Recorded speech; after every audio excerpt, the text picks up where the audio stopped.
Overlord 4 episode 4, and I have a feeling that this review will be a little bit shorter than the first 3 episodes that I did, because to be honest, in general, the theme or the general feeling of this episode is pretty straightforward.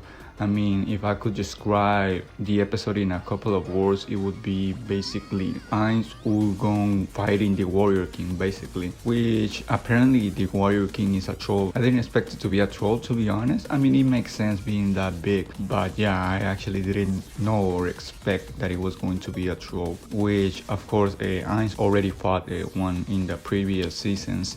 And this one is different because this one is more honorable, you can call him like that. He is more of a good troll per se. But yeah, going back to what I was saying, the general feeling of the episode is that Ainz basically infiltrating the Empire and trying to find out more information about the contacts the Empire has, because he asked Luther to find out who or what the other nations are and what they do. What contacts does the Empire have, and he wants to find out more about what Elixs is doing and stuff of that nature. And of course also wants to fight the Warrior King. I mean, he didn't go there initially to fight the Warrior King because he was on a different mission, but he ended up doing that, and of course being Ainz the person that he is, and also because it was to his benefit, because he wanted to recruit adventurers. He saw fitting that he will fight the Warrior King, and he did. And at the end of the fight, he announced that he wanted to recruit adventurers. I wonder who will join him, because to be honest, joining an adventurer guild that is controlled by Ainz, or that Ainz is behind, is kind of creepy, to be honest. So yeah, let's see who joins the guild. But I mean, at the same time, it's kind of awesome to join it and kind of cool, because I mean, you know that you will learn a lot in that guild, because you're learning basically from the strongest person, not directly, but I mean, the guild is controlled basically by the strongest person in the world. So yeah, in that sense, it's also kind of cool, but at the same time, I mean, it's kind of creepy. So let's see who joins the guild. I mean, it was kind of cool and kind of awesome, to be honest, and totally unexpected, because I actually didn't expect, of course, to see Ainz revive the dead troll, because I thought he was more careful with reviving people, because like we saw the first season, he didn't want people or anybody to find out that he could revive the dead, because that is a too powerful spell. Although there is already knowledge in the world of Overlord that you can revive the dead, but apparently he doesn't want everybody else, or he didn't want until this point everybody else to know that he could do that. But of course he did it in front of everybody else, and I mean, that was a way to show that he is powerful. He could have used something else, I don't know, a super tier spell or something like that, but he went with reviving the dead. And what else to talk about? Well, apparently when they were having the talks between Ainz and the promoter, that is the promoter of the Warrior King, he briefly said or talked about the sword that was made by the Dwarf Kingdom, or the dwarves that live in the mountains that are, if I'm not mistaken, that are in top of Carnet village. I think that is where the Dwarf Kingdom, I think it was called like that, Dwarf Kingdom is located. So apparently that sword that is made by runes, that apparently only is found in the real world, or that is made by players or something like that, because it did shock Ainz.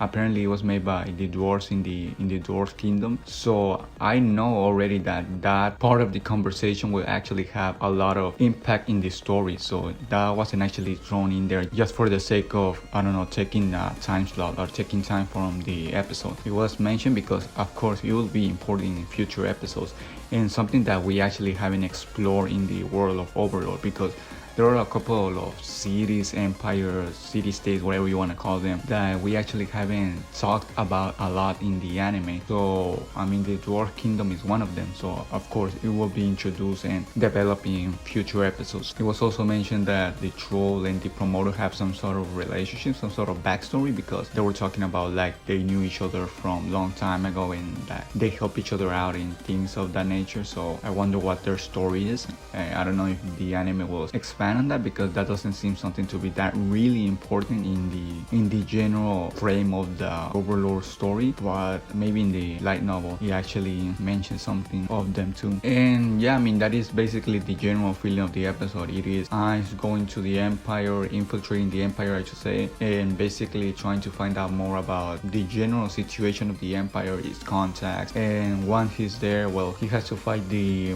Warrior King in order to fulfill his other mission, which is to recruit adventurers. Well, and yeah, I mean, that is what Ainz is doing in the Empire. He's kind of making the Sorcerer Kingdom, his Sorcerer Kingdom, a place more secure by having contacts and by having information about what everybody else is doing. And of course, he even mentions himself that it is kind of like a carrot and a stick. He wants to give the people of the Sorcerer Kingdom the easiness that, well, his kingdom is a great place to live, it's safe, but at the same time he wants them to know that they are living under him and that no violence and no sort of evil thing or whatever he considers evil is accepted, is allowed. So he's doing all these things behind everybody else back in order to further cement the name of the Sorcerer Kingdom. Those sort of things, although may seem not that important, it is actually important to establish the Sorcerer Kingdom as a nation for everybody else to respect, and as a nation for everybody else to talk about, because the more recognizable the kingdom becomes, the more respect it will get. Of course, the more people will also be scared of it,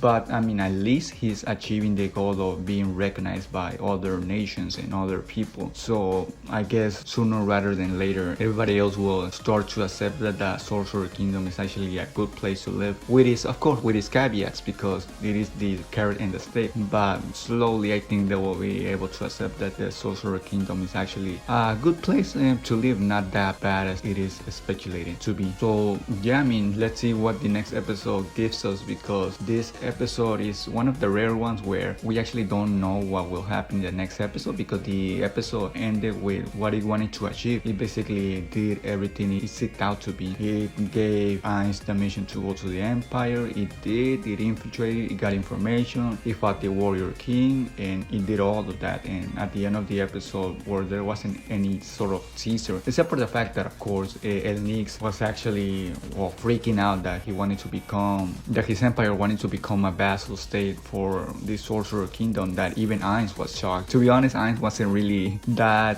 he was more surprised because he actually didn't know what a vassal state was, or the full extent of a vassal state was. So I think it was more of a shock of that than anything else. But apparently there are, according to Elixs, there are several types, and he wants to be one that basically survive Ainz wrath, if you can call it like that, because he wants to become a vassal state that can make him well, live basically, because he doesn't want to die, he doesn't want his empire to die, and he wants to sort of manipulate a way to become a vassal state that is, well, this sort of vassal state that can actually live and become a good thing to the Sorcerer Kingdom, not something that can be easily disposable. So let's see if he can actually achieve that. Even his minions were surprised that he wanted to become a vassal state, but I mean, at this point, what can he do? I mean, his hands are tied up, he cannot do anything against Ainz. Not that crazy idea considering his situation. But yeah, I mean, that is the feeling of the episode. I don't know what you guys think. I wonder what we'll see in the next episode. That is something worth seeing. Maybe we will finally see the Muse. What is his plan or mission doing? Because not even Ainz knows. He doesn't want to ask, to be honest, but he even doesn't know, because he doesn't want to interrupt whatever he's doing. He doesn't want to seem like a weak overlord. Of course, he has something to do with world domination. That can be said for sure. But what exactly the extent of his mission, or who knows? Maybe we'll find in the next episode, or it will definitely happen in the next couple of episodes. But yeah, I mean, that will be everything for me. That will be everything for my review, and I guess I'll see you all in the next episode review.